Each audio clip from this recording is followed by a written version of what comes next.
Joining us now over the phone, Bill O'Reilly himself. Bill, happy Friday and congratulations.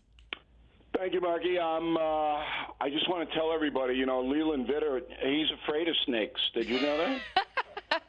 No, Yeah, but I'll text him right after this and say that you said so. He won't go to Thailand or Africa. He just won't go anywhere that they have big snakes. We heard it here. Yeah, that's good stuff. Hey, this was supposed to air last weekend, but we had Trump's second assassination attempt, a topic you've also written heavily about. So now we're really hooked. I know you're excited for this to air tonight. Yeah, it's a good special. We run down the best and the worst. I don't do that in the book per se, but Leland was yelling at me, "You got to do it." And I said, "All right, okay. We'll do 5 and 5."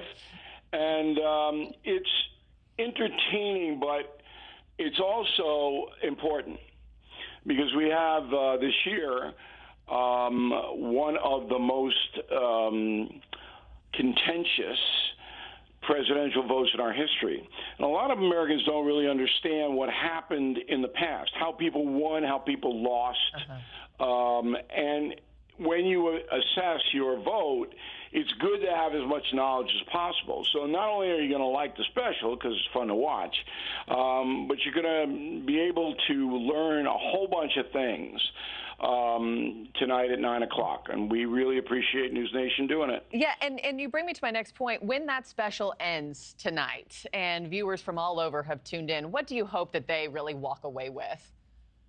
A sense that the country is real.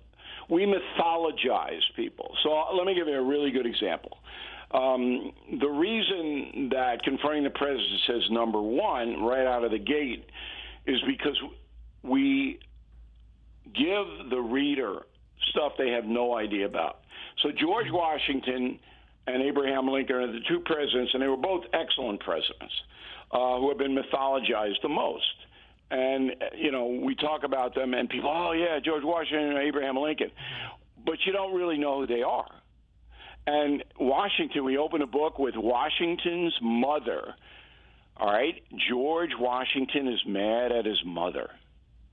And they had a bad relationship because the mother felt that George didn't give her enough money.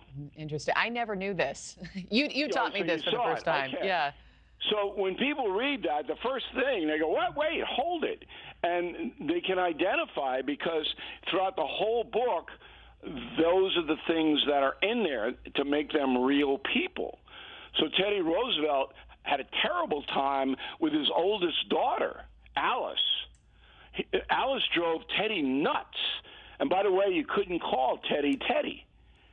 He didn't want to be called Teddy because when he was a child, he almost died. He was a sickly child, and everybody called him Teddy. He said, when he's an adult, you call me Colonel, TR, or Mr. President.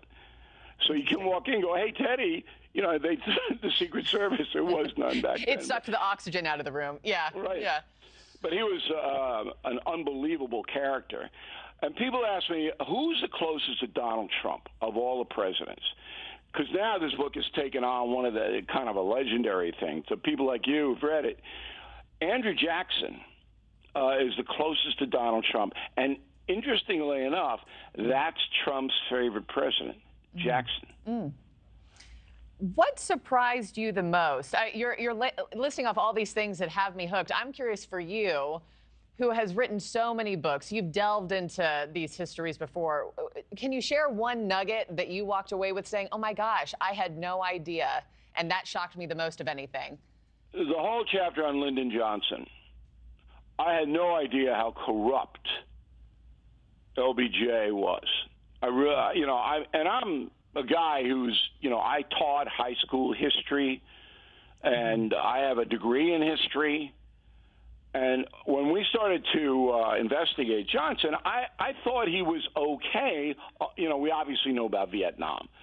But, boy, when you see what he did as the most powerful senator before he became president after JFK's assassination, it's incredible. Yeah. And the press didn't really cover it. And that's a theme throughout the book as well. Thanks for watching, everybody. Go to joinnn.com to find NewsNation on your television provider. Also, don't forget to click that red subscribe button below to get more of NewsNation's fact-driven, unbiased coverage.